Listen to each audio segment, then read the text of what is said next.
The Water Devil. Researchers' insight into the Water Devil. Undated. My initial suspicions about the origins of the Water Devil have been refuted absolutely by my latest research. I'd thought the thing was related to some species of eel. Even a gar or bowfish would have seemed logical, or so I thought. But I'm getting ahead of myself. Let me begin with the creature itself, as the hunters knew it. Though it would be easy to mistake it for one many-tentacled creature, the Water Devil is in fact a swarm of smaller aquatic animals. It seemed to sense the presence of anything entering its home waters, and its movements were quick and decisive. Because of its swarm-like nature, it was hard to kill with bullets or any sort of melee attack, and often the best recourse was simply to run for the shore. For a long time, the waters of the bayou appeared to have gone silent. The usual wildlife had either fled or been killed, or both. It is likely that the creatures devoured whatever wildlife was not quick enough to flee to safer waters, but several populations of alligators clearly survived the infestation. Collins and Scognamiglio seem to agree on this point, as well as on the creature's appearance, though at the moment, I find all of it a bit fantastic. No wonder, as our main surviving source on the subject of its appearance is a fictionalized version of the tale. Though the logic, the assumed logic of these creatures' form and function may be twisted and strange, the Water Devil feels outside of that framework, like an experiment gone wrong. I cannot pinpoint its purpose for the larger organism, and I imagine that, for example, a monstrous, ravenous alligator, able to move both in water and on land, would have served its purpose more immediately. Letter regarding the Water Devil. Author Hayden Collins. Undated. Dearest Xavier, I hope this letter finds you well. I was greatly saddened by the fact that you were not, after all, able to come to New Orleans, but I understand that business must come first. We all have to eat, especially you great brute. But my crude jokes aside, I greatly respect what you're trying to accomplish. Thank you for taking the time to read my latest. I was heartened to hear your positive response. Sadly, however, I still cannot find a soul who will publish it.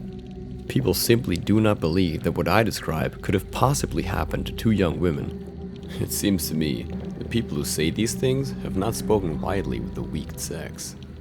You remember my rejection letter from the damned Tusi? There have only been more of the same. I'm beginning to think I will have to rewrite the thing after all. Though for now, I do not feel up to the task. I feel a certain debt to the facts, so for now, I'll let the manuscript rest in the drawer of my desk. But I have not stopped working, and in fact, enclosed, you'll find a copy of the first published installments. For now, anyway, I will have bread and wine.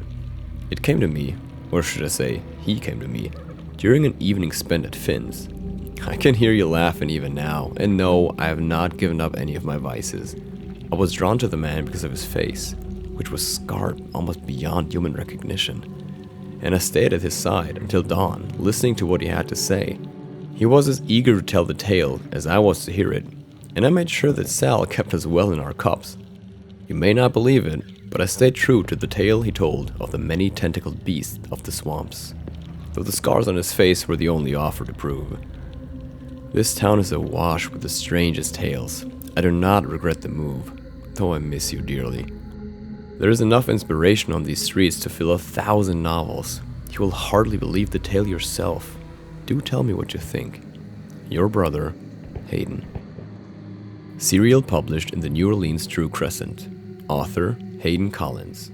Date May 4th, 1910.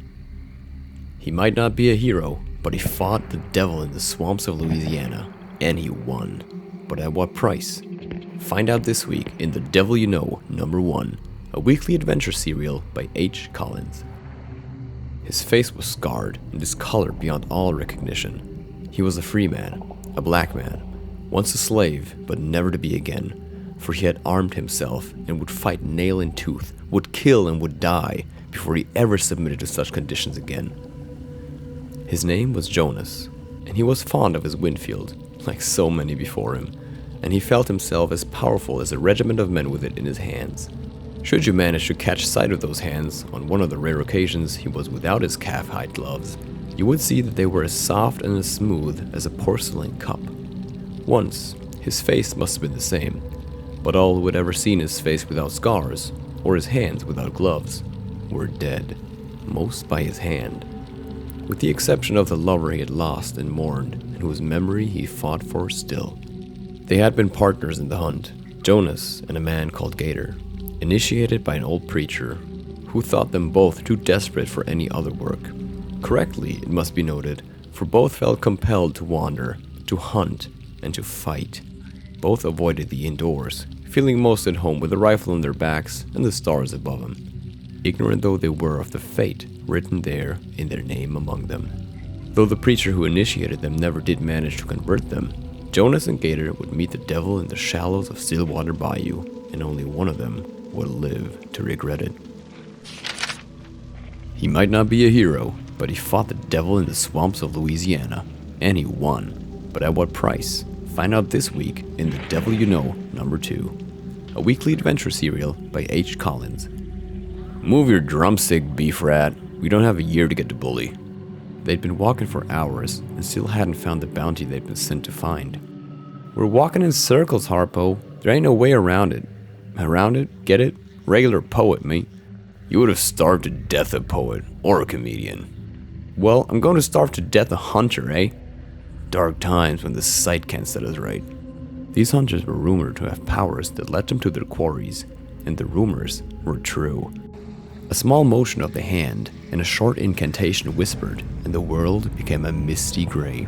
Their targets a bouquet of blue sparks visible only to those who had been initiated. But that day, when they moved into the sight, the landscape was bleak and empty, and they were unable to catch the trail of their quarry. They were beginning to feel a sickness come upon them. The swamps were silent, and though the distant moans and screams of a hive punctuated the day, as they always did now, there were no human screams, no gunshots. They thought themselves alone. They were wrong. He might not be a hero, but he fought the devil in the swamps of Louisiana. And he won. But at what price? Find out this week in The Devil You Know, number 3, a weekly adventure serial by H. Collins. Harpo and Beef Rat rested upon the shore, clutching their stomachs. Might be the flu, Harpo. Come for us at last. Haven't felt right since we broke fast. We never should have ate that meat. Somewhere beneath the layers of dirt caked in his face was sickly pale white skin, the mouth framed by a straw brown mustache and beard. The other looked much the same, though his beard was longer, with a touch of red. My insides are wailing, and with the sight off... He trailed off before finishing his thought, but his meaning was clear. It was an ill omen. He looked down at his shaken hands, where several strange lumps were developing. I fear the worst, Rat. The meat they had been wormy and rotten, but they had eaten it all the same. They had drank away the money from their last bounty in a single night, and had no money left for good fruit or bread. This bounty might have filled their stomachs with something better. Meanwhile, from the thicket, Jonas and Gator watched. They had been tracking the same quarry as Beef Rat and Harpo, and had planned to eliminate their competition, and to loot what weapons they could from the corpses. A double bounty.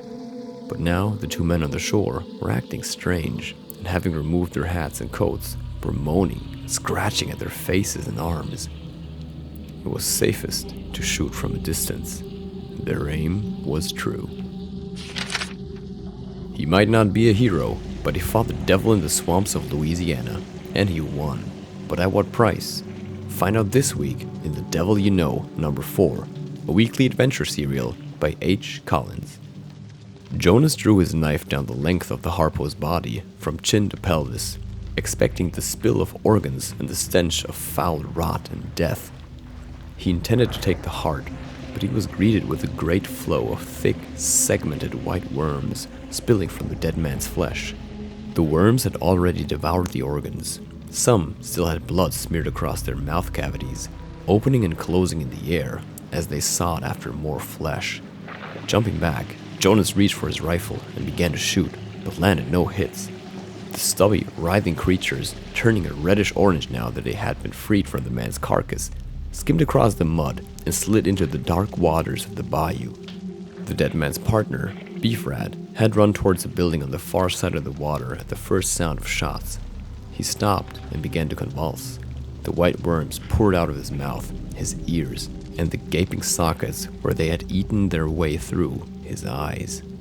His corpse, emptied of the foul creatures at last, his body collapsed into the water. Jonas and Gator stood on the shore, watching, but ready to run. The water began to churn. The worms had swarmed around the corpse to finish off the remaining skin. Would they stay and fight, or would they let the creature go? The men's eyes met, and after a gruff nod, they waded out into the water.